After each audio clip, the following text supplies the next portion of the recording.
पुराने जमाने की बात है।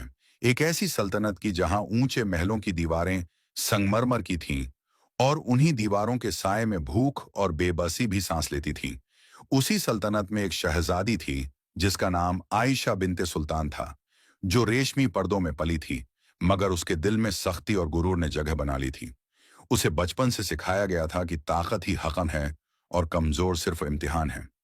वह जब महल की छत से शहर की गलियों को देखती तो उसे लोग इंसान नहीं बल्कि चलती परछाइयां लगते।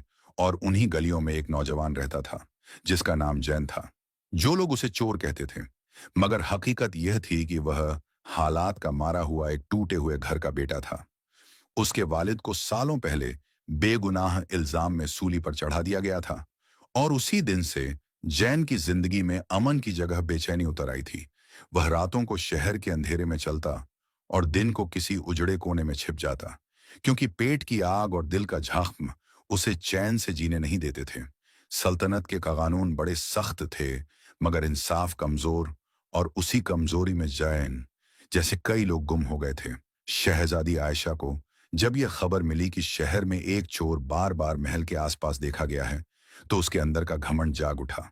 उसने हुक्म दिया कि उस चोर को पकड़कर दरबार में लाया जाए, ताकि सबको सबक मिले और लोगों को पता चले कि शाही निगाह से कोई बच नहीं सकता। उसी रात जैन महल के पास गया, क्योंकि उसे यकीन था कि महल के अनाज के गोदाम में से थोड़ा सा अनाज निकालकर वह कई भूखों की जान बचा सकता है। मगर किस्मत को कुछ और मंजूर था। पहरेदारों ने उसे घेर लिया, तलवारें चमकीं और जैन की सांसें थम सी गईं, मगर वह भागा नहीं, क्योंकि उसके दिल में डर से ज्यादा थकान थी।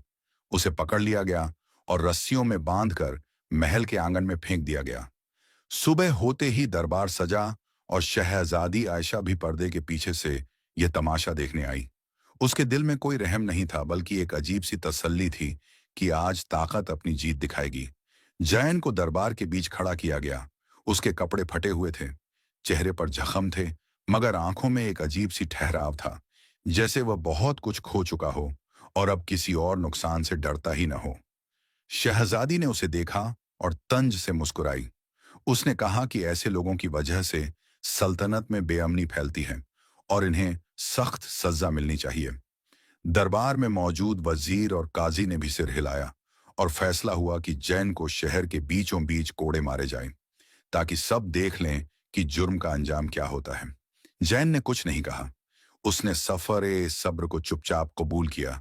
जब उसे मैदान में लाया गया तो भीड़ जमा थी। लोग डर और तमाशे के बीच झूल रहे थे। कोड़े पड़े और हर वार के साथ जैन का जिस्म कांपता, मगर उसकी जबान से आह तक न निकली। और यही खामोशी शहजादी के दिल में पहली बार एक हल्की सी खरोंच बना गई।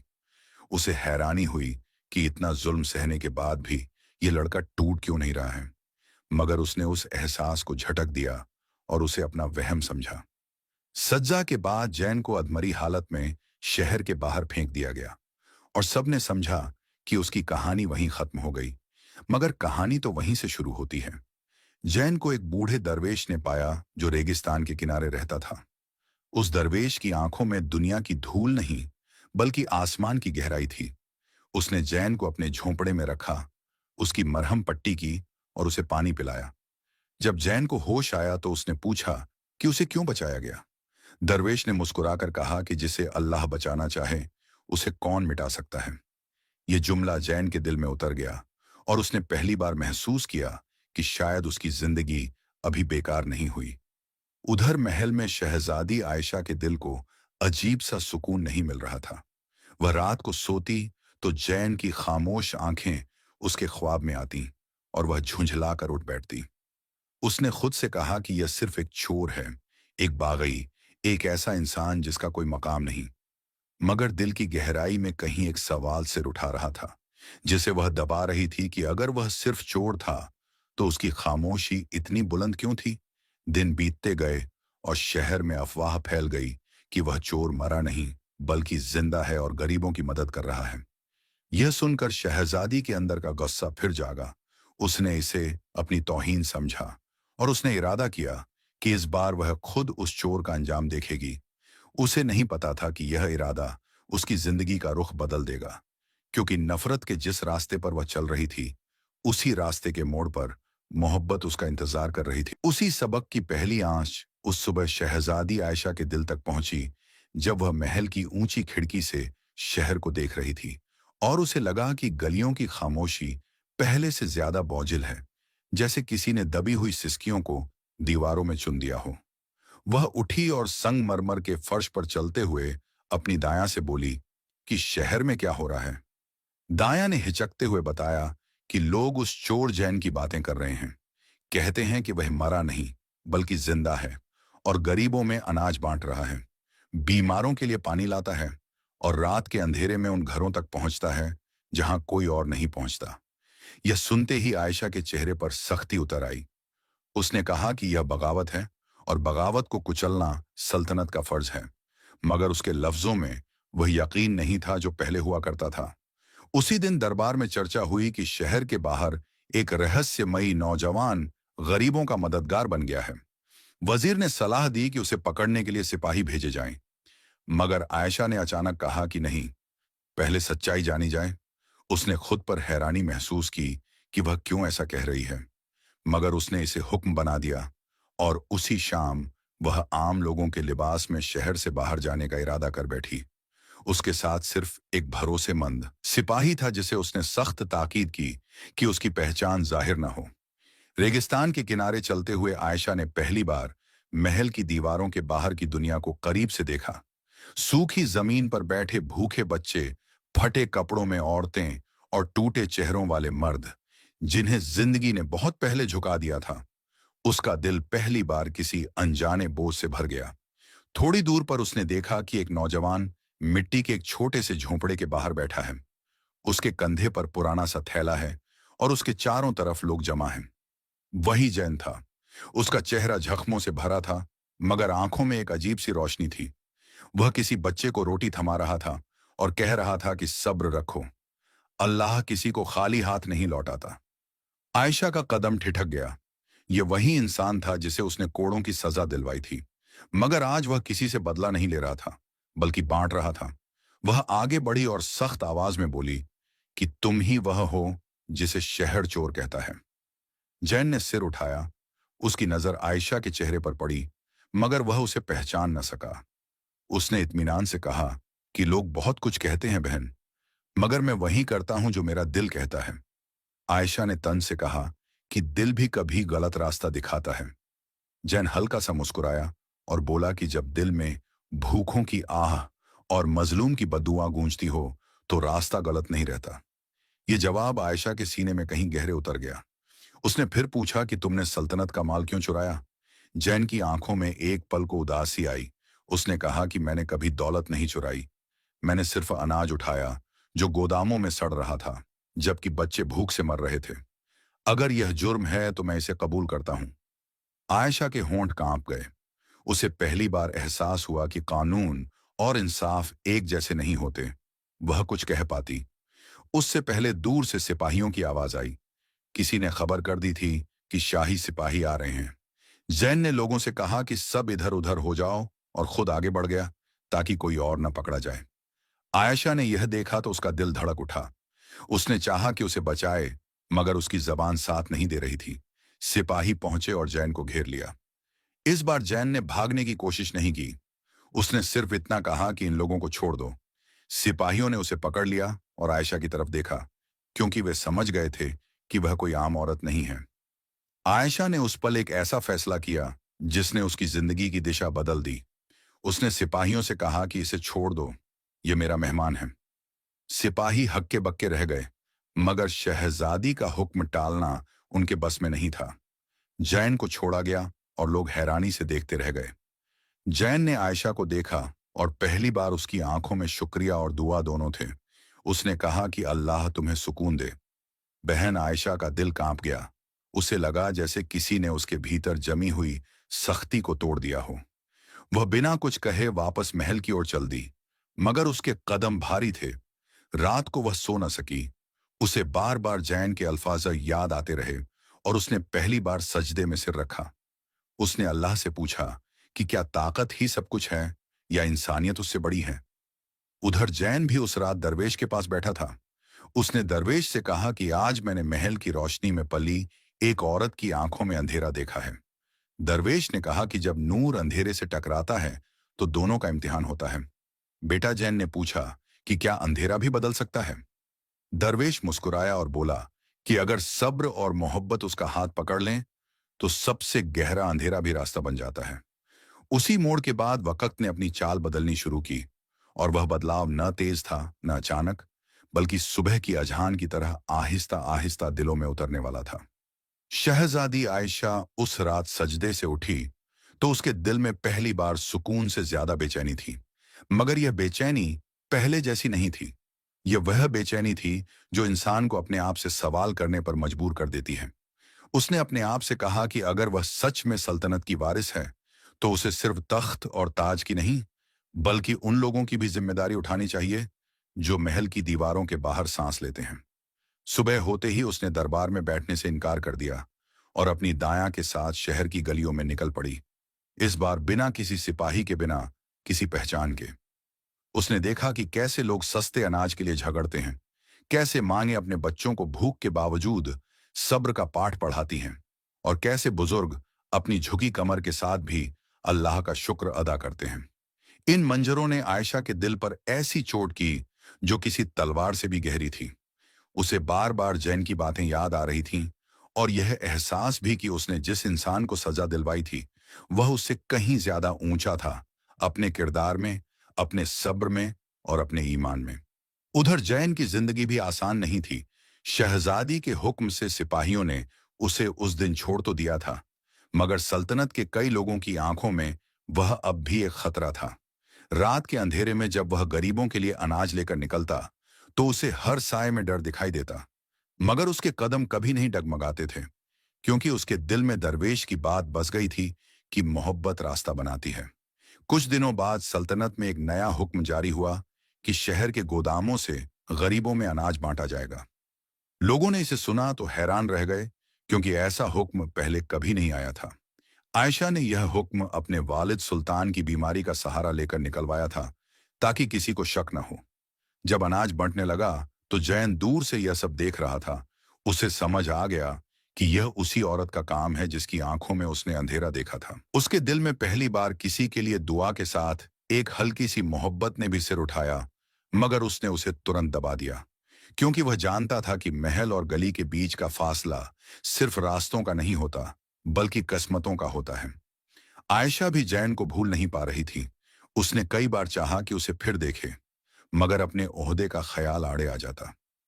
एक दिन दरबार में एक वजीर ने जैन के खिलाफ झर उगलते हुए कहा कि यह आदमी लोगों को बहका रहा है और सल्तनत के लिए खतरा बन सकता है। आयशा का दिल तेजी से धड़क उठा, मगर उसने अपने चेहरे पर सख्ती ओढ़ ली और कहा कि जो इंसान भूखों को रोटी देता है वह खतरा नहीं हो सकता। ये बात सुनकर दरबार में सन्नाटा छा गया। ये पहली बार था जब शहजादी ने किसी गरीब के हक में खुलेआम बात की थी। उसी दिन रात को आयशा ने फिर भेस बदला और दरवेश के झोंपड़े तक पहुंची। दरवेश ने उसे देखते ही पहचान लिया और बिना कुछ पूछे उसे बैठने का इशारा किया। आयशा ने कांपती आवाज में कहा कि मुझे समझ नहीं आ रहा कि मैं क्या कर रही हूं। दरवेश ने कहा कि जब दिल बदलता है तो दिमाग को वक्त लगता है साथ आने में। आयशा ने जैन का जिक्र किया और कहा कि उसके सब्र ने उसे तोड़ दिया है। दरवेश ने गहरी नजर से उसे देखा और कहा कि हर मोहब्बत मिलन के लिए नहीं होती। कुछ मोहब्बतें इम्तिहान बनकर आती हैं, ताकि इंसान खुद को पहचान सके। ये बात आयशा के दिल में उतर गई, मगर उसने यह भी महसूस किया कि वह जैन से फिर मिलना चाहती है। दूसरी तरफ जैन को भी दरवेश ने इशारा दिया कि महल की रोशनी से दूर रहना हर बार सही नहीं होता, क्योंकि कभी कभी उसी रोशनी में अंधेरों का इलाज छुपा होता है। कुछ ही दिनों में सल्तनत में एक बड़ा हंगामा खड़ा हो गया, जब पता चला कि गोदामों से अनाज गायब हो रहा है, और इस बार इल्जाम जैन पर नहीं, बल्कि कुछ अमीर सौदागरों पर आया। आयशा ने इस मौके को इंसाफ के लिए इस्तेमाल किया। उसने खुद जांच बैठाई और पहली बार सल्तनत में ताकतवर लोगों से सवाल किए। जैन ने यह सब देखा तो उसे यकीन होने लगा कि यह बदलाव सिर्फ हुक्मों का नहीं, बल्कि दिलों का है। मगर हर बदलाव के साथ खतरे भी आते हैं। एक रात जैन पर जानलेवा हमला हुआ। कुछ नकाब पोश लोगों ने उसे घेर लिया और बुरी तरह जख्मी कर दिया। किसी तरह वह दरवेश के पास पहुंचा और बेहोश हो गया। जब आयशा को यह खबर मिली तो उसका दिल जैसे थम सा गया। उसने बिना सोचे समझे महल से निकलकर दरवेश के झोंपड़े का रुख किया। पहली बार वह जैन के इतने करीब थी कि उसकी सांसों की आहट सुन सकती थी। उसने उसके जख्म देखे और उसकी आंखों से आंसू बह निकले। उस लम्हे उसे समझ आ गया कि यह सिर्फ रहम नहीं है, बल्कि मोहब्बत है जो उसके दिल में घर कर चुकी है। जैन को होश आया तो उसने आयशा को अपने पास पाया। वह हैरान हुआ, मगर कुछ बोला नहीं। आयशा ने सिर्फ इतना कहा कि मुझे माफ कर दो। यह लफ्ज जैन के लिए किसी मरहम से कम नहीं था। उसने धीमी आवाज में कहा कि जिसने माफी मांग ली वह गुनहगार नहीं रहता। इस मुलाकात के बाद दोनों की जिंदगियों का रिश्ता गहरा हो गया, मगर रास्ता अब भी आसान नहीं था। सल्तनत के कई लोग इस नजदीकी को बर्दाश्त नहीं कर पा रहे थे और साजिशें जन्म ले रही थीं। मगर आयशा के दिल में अब डर की जगह यकीन था और जैन के दिल में मोहब्बत के साथ सब्र। दोनों जानते थे कि उनका सफर अभी लंबा है और यही सुबह आने वाले वक्त में सल्तनत की तकदीर लिखने वाली थी। उस सुबह की पहली आहट तब सुनाई दी जब महल के अंदर खामोशी कुछ ज्यादा ही गहरी हो गई। सुल्तान की तबीयत लगातार गिरती जा रही थी। हुक्मनामा कम निकलते थे और सल्तनत की बागडोर पर साए लंबे होते जा रहे थे। आयशा यह सब देख रही थी, मगर अब उसकी निगाह सिर्फ तख्त पर नहीं, बल्कि उन हाथों पर थी जो तख्त के नीचे कुचले जाते हैं। उसने महसूस किया कि अगर इस वक्त इंसाफ ने सांस न ली तो जुल्म को जड़ें मिल जाएंगी, और यही सोच उसे हर रात बेचैन रखती थी। उधर जैन का जख्म भर रहा था, मगर उस पर हुए हमले ने उसे यह समझा दिया था कि मोहब्बत का रास्ता कांटों से खाली नहीं होता। दरवेश ने उसे समझाया कि जब नीयत बदलती है तो किस्मत भी करवट लेती है, मगर उस करवट में दर्द भी होता है। जैन अब पहले की तरह छुपकर नहीं चलता था। वह जान गया था कि डरकर जीना भी एक तरह की हार है। इसने गरीबों को इकट्ठा किया और उन्हें कहा कि अब वक्त आ गया है कि हम अपनी आवाज को दुआ के साथ जोड़ें, बद्दुआ के साथ नहीं। ये बात लोगों के दिल में उतरती चली गई, क्योंकि जैन उनसे उन्हीं की जबान में बात करता था ना। कोई ऊंच, न कोई तख्त, न कोई गुरूर। इधर आयशा ने दरबार में पहली बार खुलकर एक नया कानून पेश किया, जिसमें कहा गया कि किसी भी इंसान को बिना सुने सजा नहीं दी जाएगी। यह बात सुनकर वजीरों के चेहरों पर हवाइयां उड़ने लगीं, क्योंकि यह कानून उनकी ताकत पर चोट था। कुछ ने इसे सुल्तान की बीमारी का फायदा उठाना कहा, मगर आयशा ने साफ कहा कि यह इंसाफ का हुक्म है, न कि मेरी ख्वाहिश। दरबार में सन्नाटा छा गया और उसी सन्नाटे में जुल्म की पहली दीवार दरक गई, मगर दीवारें आसानी से गिरती नहीं हैं। रात के अंधेरे में साजिशें तेज हो गईं। कुछ अमीर सौदागर और दरबारी ये तय करने लगे कि जैन को फिर से फंसाया जाए ताकि आयशा को भी सबक मिले। एक झूठा इल्जाम फैलाया गया कि जैन लोगों को बगावत पर उकसा रहा है। ये बात आग की तरह फैली और कुछ डरपोक लोग फिर पीछे हटने लगे, मगर जैन ने सब्र नहीं छोड़ा। उसने लोगों से कहा कि सच्चाई शोर नहीं मांगती, उसे वक्त चाहिए।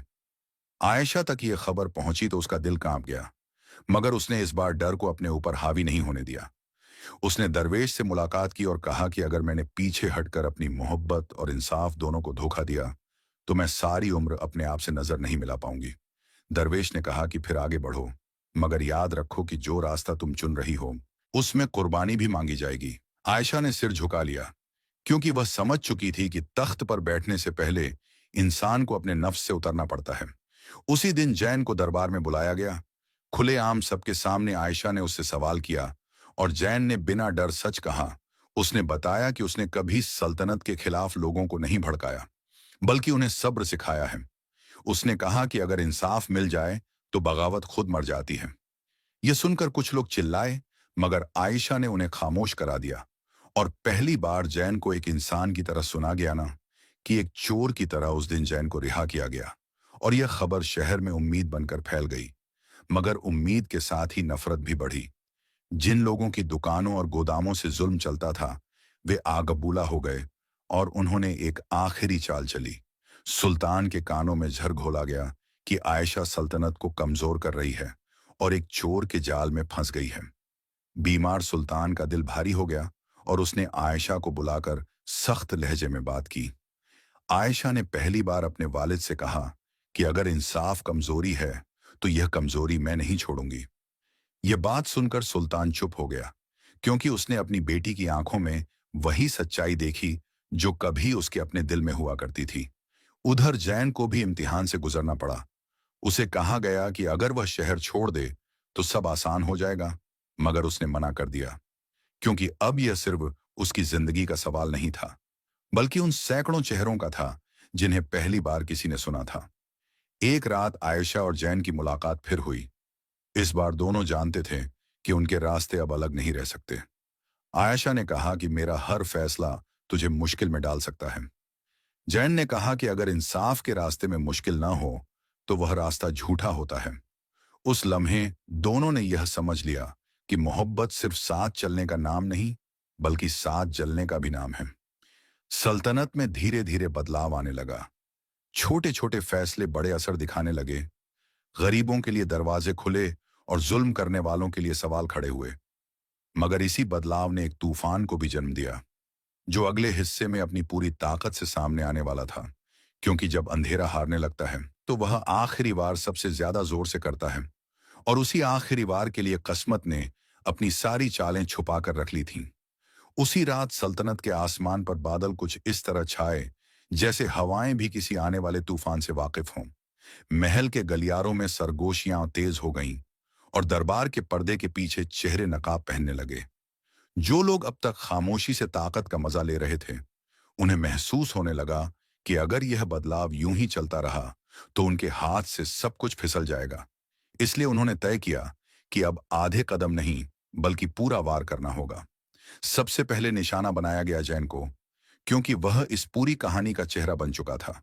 गरीबों की उम्मीद उसकी सूरत से जुड़ गई थी, और यही बात साजिश करने वालों को सबसे ज्यादा चुभ रही थी। एक झूठी गवाही तैयार की गई, कुछ डराए गए लोग, कुछ खरीदे गए जबानें, और एक ऐसा इल्जाम गढ़ा गया कि जैन ने सुल्तान की जान को खतरा पहुंचाने की साजिश रची है। ये इल्जाम इतना बड़ा था कि सुनते ही सल्तनत सन्न रह गई। बीमार सुल्तान को जब यह खबर दी गई तो उसकी सांस उखड़ने लगी। उसकी आंखों में डर और गुस्सा दोनों उतर आए। उसने बिना पूरी बात सुने हुक्म दे दिया कि जैन को फौरन गिरफ्तार किया जाए। आयशा तक जब यह खबर पहुंची तो उसका जिस्म सुन्न पड़ गया, मगर इस बार वह रोई नहीं, न बिखरी, बल्कि उसने अपने अंदर एक अजीब सी मजबूती महसूस की, जैसे किसी ने उसके दिल में सब्र की दीवार खड़ी कर दी हो। उसने सोचा कि अगर आज वह डगमगा गई तो अब तक की हर कोशिश बेकार हो जाएगी। जैन को सिपाहियों ने इस बार बेहद सख्ती से पकड़ा। उसे हथकड़ियां पहनाई गईं और महल की उस कोठरी में डाल दिया गया जहां से अक्सर लोग बेआवाज बाहर जाते थे। उस अंधेरी कोठरी में बैठा जैन पहली बार थोड़ा सा टूटा, मगर उसने खुद को संभाल लिया। उसे दरवेश की बात याद आई कि आखिरी बार हमेशा सबसे कठिन होता है, क्योंकि वही इम्तिहान को मुकम्मल करता है। उधर शहर में अफवाह फैल गई कि जैन गद्दार है। कुछ लोग डर गए, कुछ मायूस हो गए, मगर बहुत से ऐसे भी थे जिनके दिल ने इस झूठ को मानने से इनकार कर दिया, क्योंकि उन्होंने अपनी आंखों से जैन की सच्चाई देखी थी। आयशा ने दरबार बुलाने की मांग की, मगर उसे टाल दिया गया। उसे महसूस हुआ कि अब खेल खुलेआम नहीं, बल्कि साए में खेला जा रहा है। उसी रात वह फिर दरवेश के पास पहुंची। उसकी आंखों में आंसू नहीं, बल्कि आग थी। उसने कहा कि अगर आज मैं खामोश रही तो यह सल्तनत जुल्म की मिसाल बन जाएगी। दरवेश ने कहा कि फिर तुम्हें अपनी सबसे बड़ी कुर्बानी के लिए तैयार होना होगा। आयशा ने पूछा कि कैसी कुर्बानी? दरवेश ने कहा कि तख्त की मोहब्बत छोड़नी होगी ताकि इंसानियत बच सके। आयशा ने बिना देर किए कहा कि अगर तख्त इंसानियत से बड़ा हो जाए तो वह तख्त नहीं बोझ बन जाता है। उसी लम्हे आयशा ने एक ऐसा फैसला किया जो सल्तनत के इतिहास में कभी नहीं हुआ। उसने तय किया कि वह सुल्तान के सामने खुलेआम सच रखेगी, चाहे उसका अंजाम कुछ भी हो। अगली सुबह दरबार सजा, सुल्तान को सहारे से लाया गया, और आयशा ने सबके सामने कहा कि जैन पर लगाया गया इल्जाम झूठ है। उसने गवाहों से सवाल किए, और धीरे धीरे सच की परतें खुलने लगीं। खरीदी हुई जबानें कांपने लगीं और झूठ के महल में दरारें पड़ने लगीं।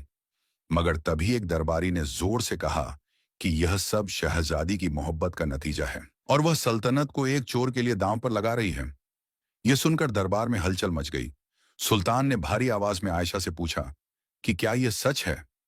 उस पल आयशा के सामने तख्त और जैन दोनों खड़े थे। उसने गहरी सांस ली और कहा कि अगर मोहब्बत का मतलब किसी बेगुनाह के साथ खड़ा होना है, तो हाँ, ये सच है। मगर मैं सल्तनत को नहीं, बल्कि जुल्म को दांव पर लगा रही हूं। ये जवाब सुल्तान के दिल पर किसी हथौड़े की तरह पड़ा। उसे अचानक अपनी जवानी के दिन याद आ गए, जब उसने भी जुल्म के खिलाफ आवाज उठाई थी। उस दिन दरबार बिना किसी फैसले के उठा, मगर कस्मत की चालें अभी खत्म नहीं हुई थीं। उसी रात साजिश करने वालों ने आखिरी हद पार करने का फैसला किया। उन्होंने जैन को चुपचाप खत्म करने का इरादा किया, ताकि कहानी वहीं दब जाए। मगर इंसानियत ने भी उस रात करवट ली। जिन लोगों को जैन ने कभी रोटी दी थी, उन्होंने पहरा दिया और किसी तरह आयशा तक ये खबर पहुंचा दी। आयशा दौड़ती हुई कोठरी तक पहुंची और पहली बार शहजादी नहीं, बल्कि एक आम इंसान की तरह पहरेदारों के सामने खड़ी हुई। उसने अपनी पहचान दांव पर लगाकर जैन की जान बचाई। उस रात जैन और आयशा दोनों ने समझ लिया कि यह मोहब्बत अब सिर्फ दिल का मामला नहीं रही, बल्कि एक अमानत बन चुकी है, जिसे निभाना फर्ज है।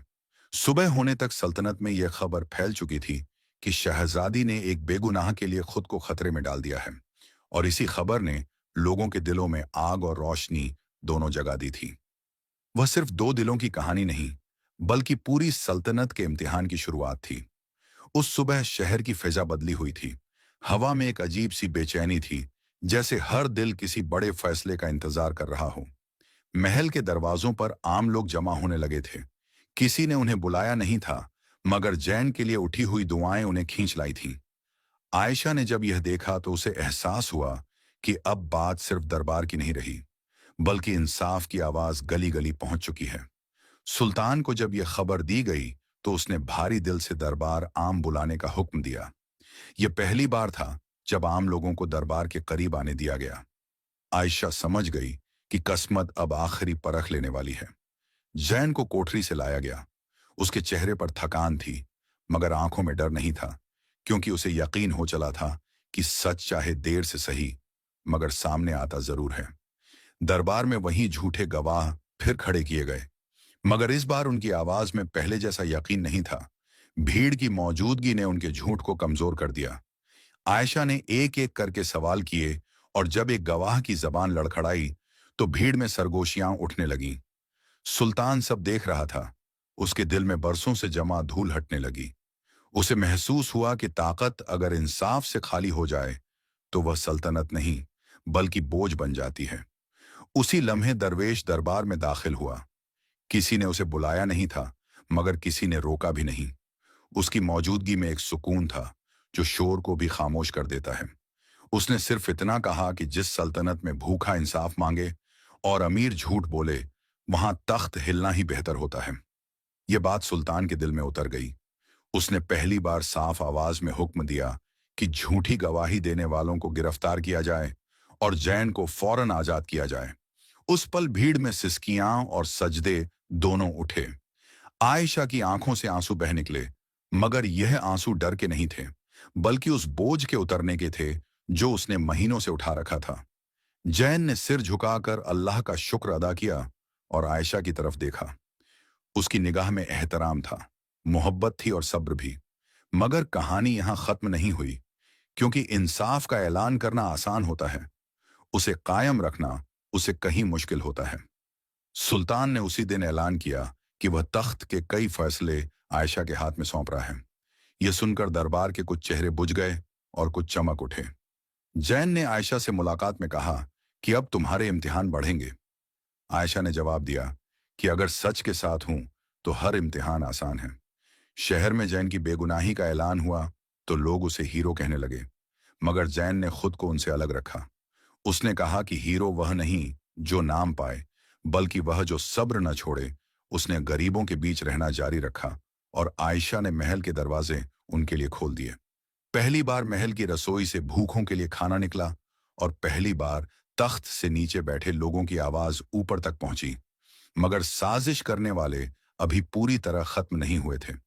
वे चुप हो गए थे, मगर टूटे नहीं थे, और यही खामोशी आने वाले तूफान की निशानी थी।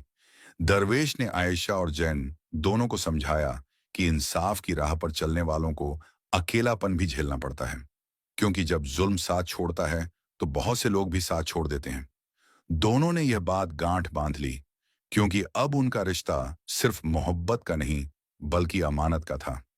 सल्तनत एक नए दौर में दाखिल हो चुकी थी, मगर यह दौर कागज पर नहीं बल्कि दिलों में लिखा जा रहा था, और दिलों की लिखी तकदीर हमेशा आसान नहीं होती।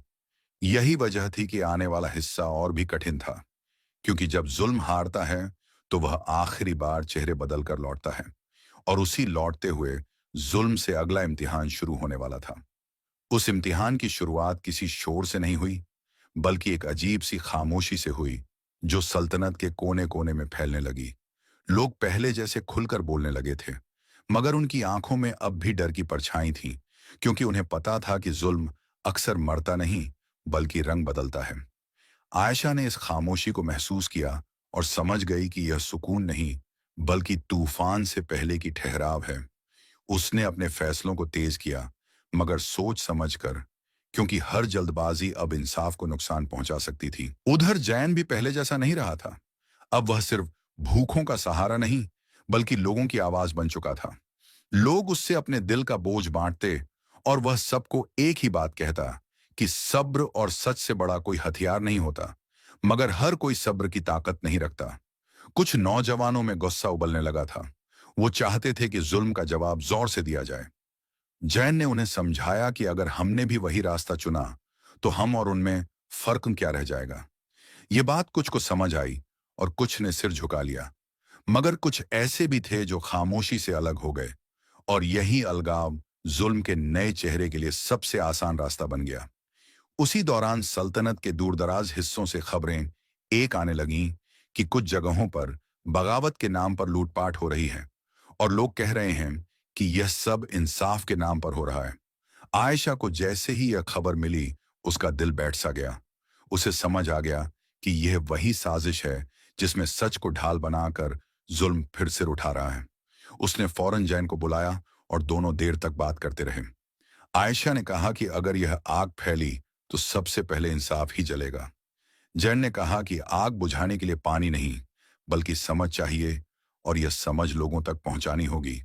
उन्होंने तय किया कि वे खुद उन इलाकों में जाएंगे जहां हालात बिगड़ रहे हैं, ताकि सच्चाई सामने लाई जा सके।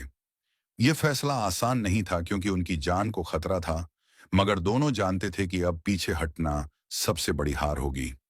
जब आयशा और जैन उन इलाकों में पहुंचे तो उन्होंने देखा कि कुछ नकाबपोश लोग लोगों को भड़का रहे हैं और हर जुल्म का इल्जाम सल्तनत और आयशा पर डाल रहे हैं। आयशा ने पहली बार खुलेआम लोगों के सामने आकर कहा कि अगर मैंने कभी इंसाफ से हटकर कोई फैसला किया हो तो आज यही मेरा हिसाब ले लो, मगर किसी बेगुनाह का खून इंसाफ नहीं होता। ये बात सुनकर बहुत से लोग रो पड़े, क्योंकि उन्हें पहली बार किसी शासक की बेटी को यूं झुके हुए देखा था। जैन ने भी लोगों से कहा कि अगर मेरे नाम पर कोई जुल्म कर रहा है तो वह मेरा नहीं बल्कि मेरे दुश्मनों का साथी है। धीरे धीरे नकाब उतरने लगे और साजिश करने वाले पकड़े जाने लगे, मगर इससे पहले कि सब कुछ संभल पाता, एक और चाल चली गई। सुल्तान की हालत अचानक और बिगड़ गई, और अफवाह फैलाई गई कि यह सब आयशा की वजह से हुआ है, कि उसकी बगावत ने सुल्तान को तोड़ दिया। यह बात शहर में आग की तरह फैली और कुछ दिल फिर डगमगाने लगे। आयशा इस इल्जाम से टूट गई, क्योंकि वह अपने वालिद से बहुत मोहब्बत करती थी, मगर जैन ने उसका हाथ थाम कर कहा कि सच अगर कड़वा भी हो तो वही आखिर में शिफा बनता है। उसी रात सुल्तान की हालत नाजुक हो गई और महल में अफरा तफरी मच गई। आयशा उसके पास बैठी रही, और पहली बार सुल्तान ने अपनी बेटी का हाथ पकड़कर कहा कि मुझे माफ कर दो। मैंने देर से समझा कि सल्तनत तलवार से नहीं बल्कि इंसाफ से चलती है। यह लफ्ज आयशा के लिए ताज से भी भारी थे। उधर जुल्म का आखिरी चेहरा अब बेनकाब हो चुका था। कुछ दरबारी और सौदागर मिलकर खुलेआम सत्ता हथियाने की कोशिश करने लगे। उन्होंने शहर में डर फैलाने के लिए एक बड़ा फसाद खड़ा कर दिया, जिसमें बेगुनाह मारे जाने लगे। यह वह पल था जब जैन ने पहली बार तलवार उठाई, मगर किसी पर वार करने के लिए नहीं बल्कि लोगों को बचाने के लिए। उसने नौजवानों को संगठित किया और कहा कि कोई बदला नहीं लेगा, सिर्फ जान बचाएगा। यह फैसला बहुत कठिन था, मगर इसी ने लोगों के दिल जीत लिए। आयशा ने भी महल के खजाने खोल दिए, ताकि जख्मी लोगों का इलाज हो सके और बेघर हुए लोगों को आश्रय दिया जा सके। को सहारा मिले धीरे धीरे हालात काबू में आने लगे, मगर कीमत बहुत भारी थी। कई घर उजड़ चुके थे और कई दिल टूट चुके थे। उस रात दरवेश ने आयशा और जैन से कहा कि अब तुम्हारा इम्तिहान मोहब्बत का नहीं, बल्कि कुर्बानी का है। क्योंकि कभी कभी अल्लाह इंसान से वह चीज मांगता है जो उसे सबसे प्यारी होती है। यह सुनकर दोनों खामोश हो गए, क्योंकि वे समझ गए थे कि आने वाला वक्त उनसे क्या मांग सकता है। यह इम्तिहान अभी पूरा नहीं हुआ था। उसी अधूरी परख के साथ एक नई सुबह होगी, जो उजाले से ज्यादा सवाल लेकर आई। सुल्तान की हालत नाजुक थी और महल के हर कोने में फिक्र की सरगोशी गूंज रही थी। आयशा उसके सिरहाने बैठी थी और उसकी उंगलियों में अपने बचपन की यादें थामे हुए थीं। उसे लग रहा था कि हर सांस के साथ वक्त उससे कुछ मांग रहा है। उधर शहर में फसाद के बाद का सन्नाटा पसरा था। जले हुए घरों की राख में उम्मीद की चिंगारियां ढूंढी जा रही थीं। जैन रात भर झकमियों के पास रहा, किसी को पानी दिया, किसी के सिर पर हाथ रखा और किसी के लिए दुआ की। सुबह होते ही उसे खबर मिली कि सुल्तान ने उसे बुलाया है। जैन के कदम भारी हो गए, क्योंकि उसे अंदेशा था कि यह बुलावा सिर्फ हाल पूछने का नहीं, बल्कि कुर्बानी की शर्त रखने का है। महल में दाखिल होते ही उसने देखा कि दरबार के कुछ चेहरे अब भी सख्त हैं और कुछ शर्मिंदा। सुल्तान ने कमजोर आवाज में कहा कि सल्तनत को अब एक साफ निशान चाहिए, ताकि लोग समझें कि इंसाफ किसी एक दिल की मोहब्बत नहीं, बल्कि पूरे निजाम का उसूल है। उसने कहा कि जैन को शहर से दूर एक सरहदी इलाके की जिम्मेदारी दी जाए, जहां फसाद की जड़ें गहरी हैं। यह हुक्म सुनते ही आयशा का दिल डूब गया, क्योंकि वह समझ गई कि यह अलगाव का इशारा है। जैन ने एक पल आयशा की तरफ देखा और फिर सिर झुकाकर हुक्म कबूल कर लिया। उसने कहा कि अगर मेरी दूरियां सल्तनत को सुकून दें, तो यह भी इबादत है। आयशा की आंखें भर आईं, मगर उसने खुद को संभाला, क्योंकि वह जानती थी कि इस वक्त एक आंसू भी फैसले को कमजोर कर देगा। शहर में यह खबर फैलते ही लोग दो हिस्सों में बंट गए। कुछ ने कहा कि यह इंसाफ है और कुछ ने कहा कि यह सियासत का पर्दा है। जन उसी दिन रवाना हुआ। उसके साथ कुछ नौजवान थे जो सच पर यकीन रखते थे। रास्ते में उसे उन चेहरों की याद आती रही जिन्हें उसने बचाया था, और उन आंखों की भी जो अभी उसे ढूंढेंगी। उधर आयशा ने महल में रहकर एक और इम्तिहान चुना। उसने अपने हाथों से एक ऐलान लिखा कि महल की रियासतें और जागीरें जांच के दायरे में आएंगी। यह फैसला सीधे उन लोगों पर चोट था जिनकी वजह से जुल्म ने बार बार चेहरा बदला था। साजिशें फिर फुसफुसाने लगीं, मगर अब आयशा अकेली नहीं थी। लोगों का भरोसा उसके साथ था। दिन बीतते गए। सरहद पर जैन ने देखा कि फसाद का असल चेहरा डर और भूख है। उसने वहां भी वही रास्ता चुना जो हमेशा चुना था, सुनना, बांटना, जोड़ना। मगर वहीं उसे एक और सच्चाई का सामना करना पड़ा कि हर दिल इंसाफ के लिए तैयार नहीं होता। कुछ लोग आग को हथियार बनाते हैं ताकि अपनी नाकामियां छुपा सकें। एक रात जैन पर फिर हमला हुआ। इस बार वह बच तो गया, मगर उसे समझ आ गया कि कोई नहीं चाहता कि वह जिंदा रहकर सुलह की मिसाल बने। उधर महल में आयशा पर दबाव बढ़ता गया। उससे कहा गया कि वह अपने फैसलों से पीछे हटे, वरना सल्तनत टूट जाएगी। आयशा ने जवाब दिया कि सल्तनत तब टूटती है जब सच झुकता है। उसी रात उसने अल्लाह से दुआ की कि अगर मेरी मोहब्बत सल्तनत के लिए फितना बन रही है, तो मुझे ताकत दे कि मैं उसे भी कुर्बान कर सकूं। यह दुआ उसके लिए सबसे भारी थी, क्योंकि मोहब्बत को छोड़ना तलवार छोड़ने से कहीं मुश्किल होता है। सरहद से खबर आई कि हालात काबू में हैं, मगर जैन गंभीर जख्मी है। यह सुनते ही आयशा के पैरों तले जमीन खिसक गई। उसने बिना किसी ऐलान के रवाना होने का इरादा किया, मगर दरवेश ने उसे रोका और कहा कि हर जंग में पहुंचना बहादुरी नहीं होती, कभी कभी रुककर सही वक्त का इंतजार करना भी जंग जीतना होता है। आयशा रुक गई, मगर उसकी रातें बेचैन हो गईं। कुछ हफ्तों बाद जैन का पैगाम आया कि वह ठीक है, और उसने लिखा कि दूर रहकर उसने यह सीखा है कि मोहब्बत पास होने का नाम नहीं, बल्कि मकसद एक होने का नाम है। यह अल्फाज आयशा के दिल में उतर गए। उसने समझ लिया कि यह इम्तिहान उन्हें अलग नहीं कर रहा, बल्कि और मजबूत बना रहा है। मगर किस्मत ने अभी आखिरी परत नहीं खोली थी, क्योंकि सल्तनत में एक नया ऐलान होने वाला था जो सब कुछ बदल सकता था, और वह यह कि सुल्तान अपने बाद का फैसला सुनाने वाला है। उस फैसले में मोहब्बत और इंसाफ को आमने सामने खड़ा होना था, और यही टकराव अगले हिस्से की बुनियाद बनने वाला था। उस दिन सल्तनत की हवा में अजीब सा बोझ था, जैसे हर दीवार, हर गली, हर दिल आने वाले ऐलान को पहले से महसूस कर रहा हो। सुल्तान की सेहत अब बहुत ज्यादा जवाब दे चुकी थी, और यह बात छुपी नहीं रह गई थी। महल के हकीमों की सरगोशियां और दरबारियों की बेचैन निगाहें साफ बता रही थीं कि वक्त अब बहुत कम है। आयशा सुल्तान के कक्ष में बैठी थी, और उसकी नजर बार बार अपने वालिद के चेहरे पर टिक जाती थी।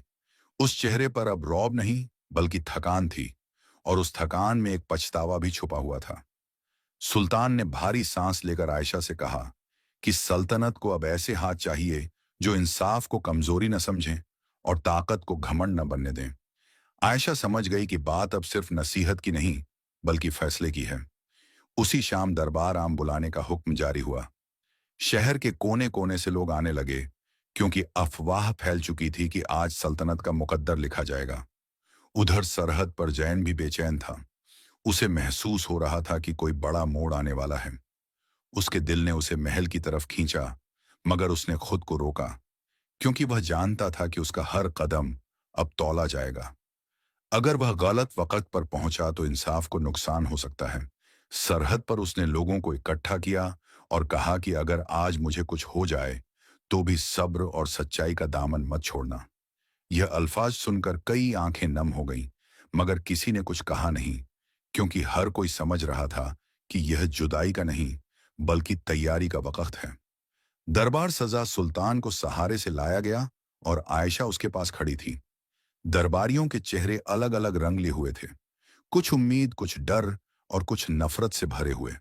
सुल्तान ने बोलना शुरू किया और कहा कि उसने उम्र भर सल्तनत को तलवार से संभाला, मगर आखिर में उसे यह समझ आया कि तलवार से हदें तो खींची जा सकती हैं, दिल नहीं जीते जा सकते। उसने कहा कि अब वह अपने बात का फैसला सुनाने जा रहा है।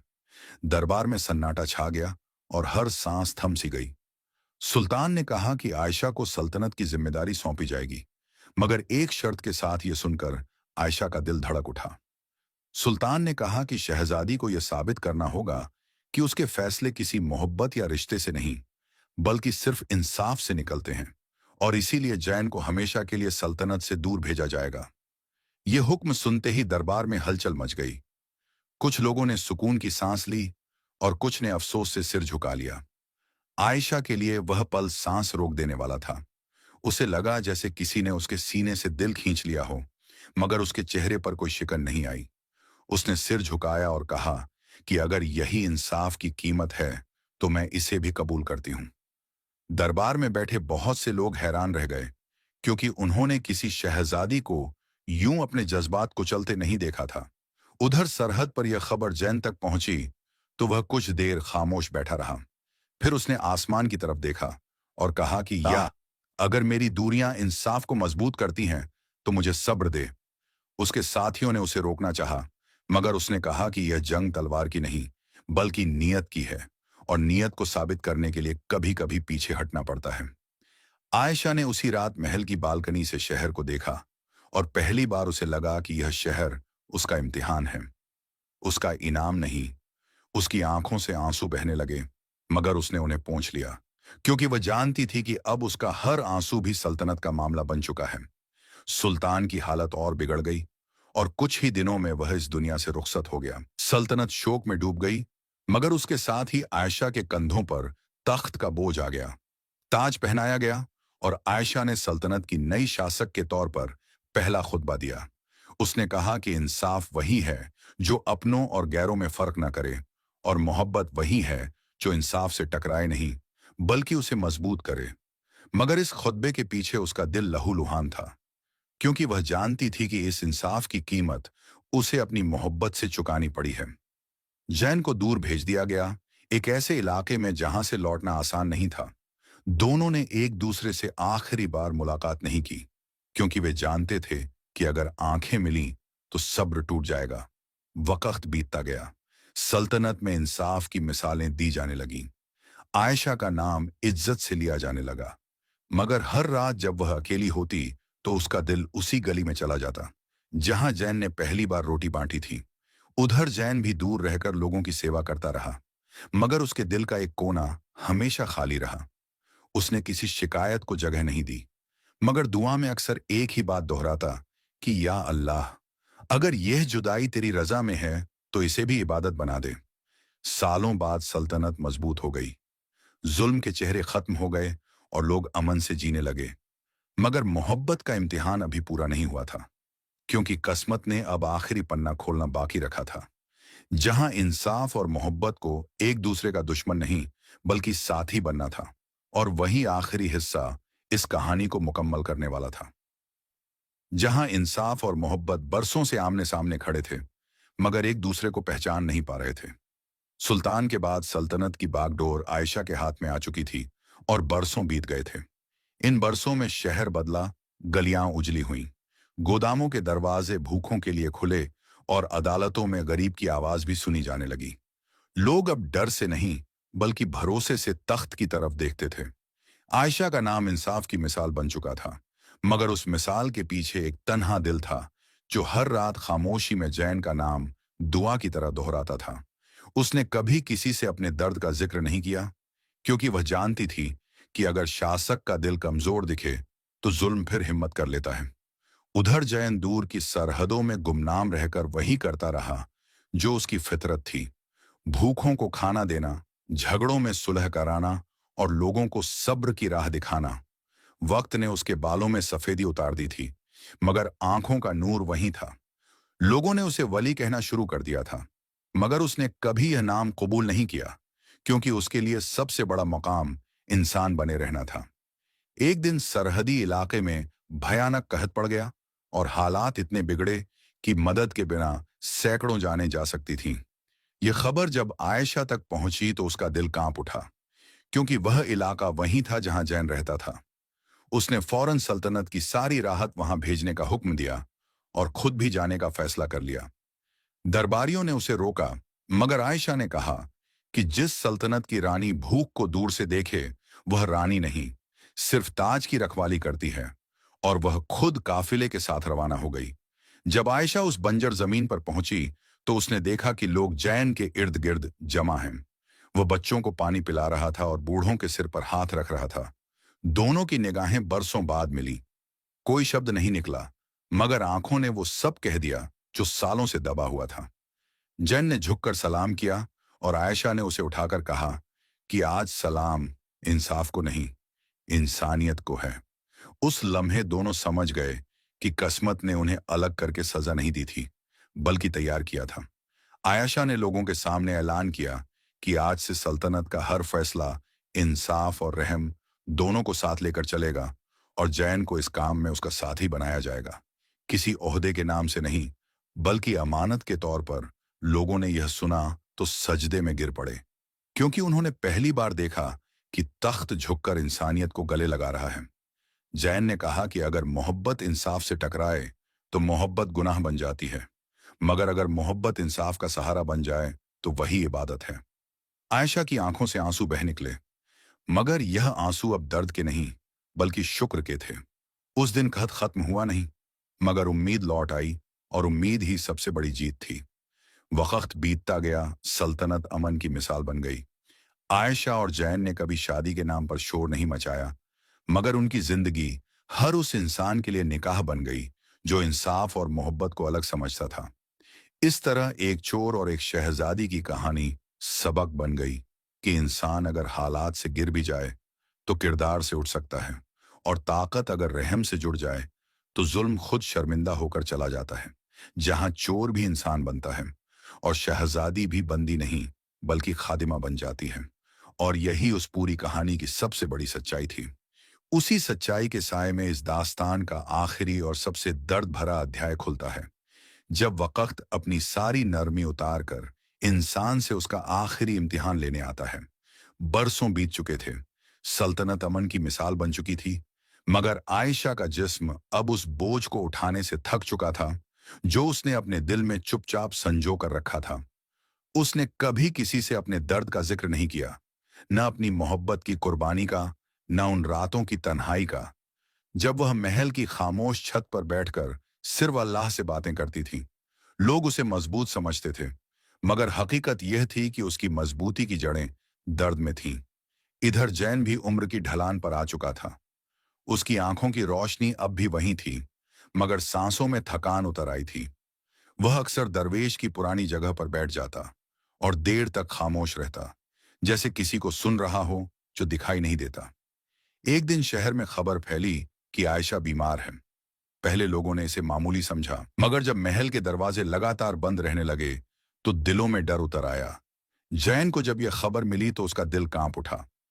वह बरसों बाद महल की दहलीज पर पहुंचा, बिना किसी ऐलान के, बिना किसी हक्का के, सिर्फ एक दुआ बनकर। आयशा ने जब उसे देखा तो उसकी आंखों में वह सुकून उतर आया जो बरसों से खो गया था। उसने धीमी आवाज में कहा कि लगता है मेरा सफर अब पूरा होने वाला है। जैन ने कुछ कहना चाहा, मगर उसके लफ्ज गले में अटक गए। उसने बस इतना कहा कि तुमने इस सल्तनत को जीना सिखा दिया। आयशा हल्का सा मुस्कुराई और बोली कि नहीं, मैंने तो खुद जीना सीखा है तुमसे। और दर्द से उस दिन आयशा ने जैन का हाथ थामकर कहा कि लोग हमारी कहानी को मोहब्बत की जीत कहेंगे, मगर सच ये है कि यह मोहब्बत की कुर्बानी की कहानी है। अगर हम मिल जाते तो शायद लोग सीख न पाते कि कुछ रिश्ते निभाने के लिए छोड़े भी जाते हैं। यह सुनकर जैन की आंखों से आंसू बह निकले, मगर उसने उन्हें छुपा लिया, क्योंकि वह जानता था कि इस वक्त उसका रोना आयशा के सब्र को कमजोर कर देगा। अगले दिन फज्र के वक्त आयशा की सांसें बहुत हल्की हो गईं। उसने आखिरी बार शहर की तरफ देखा और कहा कि मेरी कब्र पर कोई ताज ना रखना, बस ये लिख देना कि यहाँ एक खादिमा सो रही है जिसने इंसाफ को अपना मालिक माना और मोहब्बत को अपनी इबादत। और इसी के साथ उसकी आंखें बंद हो गईं। सल्तनत उस दिन रो पड़ी, गलियां सिसकियों से भर गईं, मगर जैन खामोश रहा, क्योंकि उसका दर्द इतना गहरा था कि आवाज खो चुका था। आयशा के बाद जैन ने खुद को और भी पीछे कर लिया। वह शहर की आखिरी गली में रहने लगा, जहां कभी भूखे बच्चे उसके इंतजार में बैठते थे। कुछ साल बाद एक सुबह वह बच्चों को कस्सा सुना रहा था कि अचानक उसकी आवाज थम गई। वह मुस्कुराया और जमीन पर बैठ गया, जैसे थक कर आराम कर रहा हो। जब लोग पास आए तो देखा कि उसकी रूह भी उसी खामोशी से उड़ चुकी थी, जैसे वह सारी उम्र जीता रहा था। न कोई शोर, न कोई शिकायत, बस सब्र। कुछ लोगों ने कहा कि ये दो जुदा जुदा कब्रें हैं, मगर सच ये था कि आयशा और जैन की कहानी एक ही जगह मुकम्मल हुई थी। लोगों के दिलों में आज भी जब जुल्म सिर उठाता है तो कोई न कोई यह दास्तान सुना देता है कि एक वक्त था जब एक चोर ने सब्र सिखाया और एक शहजादी ने इंसाफ। और लोग समझ जाते हैं कि इंसान बनना सबसे बड़ा ताज है और इंसानियत की खिदमत ही सबसे ऊंची इबादत। और यही उस दर्द भरी दास्तान का आखिरी सच है कि मोहब्बत अगर मुकम्मल न भी हो तो भी वह दुनिया को मुकम्मल बना सकती है।